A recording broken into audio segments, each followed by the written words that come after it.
right? Listen to this. I've got 3 massive Celtic stories today. Rodgers hitting back at the critics, transfer news on Yang Hyun-jun, and the final one. Trust me, it could change everything for the Hoops. You'll want to hear it right to the end. Massive thanks to you for helping us smash 500 subscribers, but that's just the start.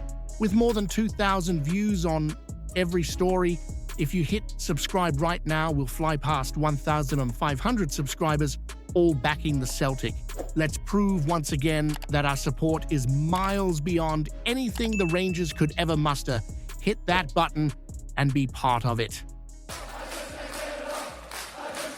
Rodgers has come out swinging after all that chat about sideways football at Ibrox, and let's be honest, he's spot on. I've seen more life in a wet Sunday down Sucky Hall Street than I did in some of our moves against the Rangers.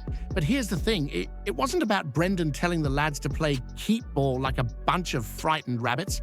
Nah, it was more about confidence and the lack of proper firepower up top. You know it yourself when Calmac's trying to drive us forward, but the front line isn't there to spark. The whole thing just looks flat.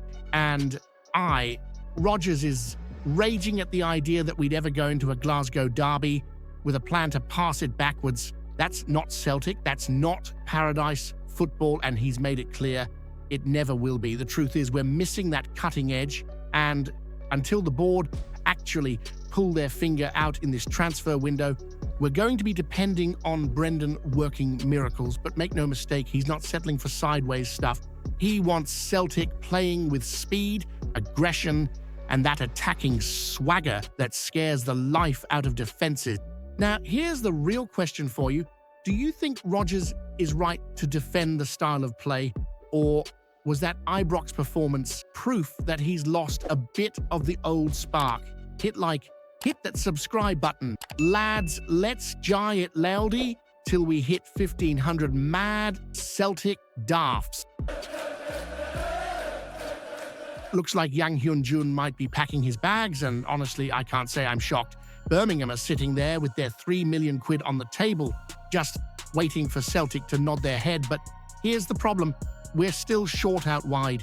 Even with Balikwisha in, it's as clear as a frosty morning in Glasgow that we need more quality before anyone else goes walking out that door. Now, Yang's time at Paradise has been a bit of a roller coaster, hasn't it? Flashes of talent, aye, but nowhere near the consistency you'd expect in the Hoops. Sunday at Ibrox told you everything. We were crying out for something different going forward, but Rodgers kept him glued to the bench, and that says a lot, doesn't it? If the deal goes through, Birmingham are getting a lad with pace, a bit of directness, but still rough around the edges. For them, 3 million's pocket change, low risk, maybe decent reward. For us, though, it leaves a bigger question. Are we just weakening ourselves even more when we've already been toothless in attack?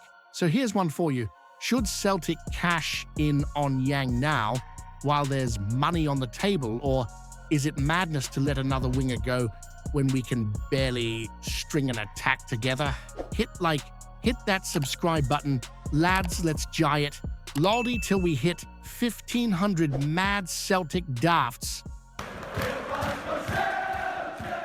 Now here's one to get the heart racing. Kasper Dolberg, the Danish lad who knows where the net is, dropped to the bench in Anderlecht's derby against Union SG. And you don't need to be a mind reader to see what's going on there. When a player suddenly finds himself parked on the bench right before deadline day, it usually means one thing: bags might be getting packed. Celtic are pushing hard, lining up a third bid to bring him to Paradise. Anderlecht want about 8 million quid, and so far we've been a wee bit short of that. But let's be honest, we can't afford to sit and haggle forever. While Adam Ida's halfway to Swansea, Rodgers is crying out for firepower, and Dolberg looks like the top target on his list. The guy's banging in goals, 5 in 8 already this season, and he's got the kind of pedigree that screams big signing. Personal terms won't be the problem. It's all down to whether the board put their money where their mouth is and actually meet Anderlecht's asking price. So here's the big one I need to ask you. Should Celtic pay the full 8 million to get Dolberg through the door before the window slams shut? Or do you think the board will bottle it yet again? Hit that subscribe button, lads. Let's get loyalty till we hit 1,500 mad Celtic daffs.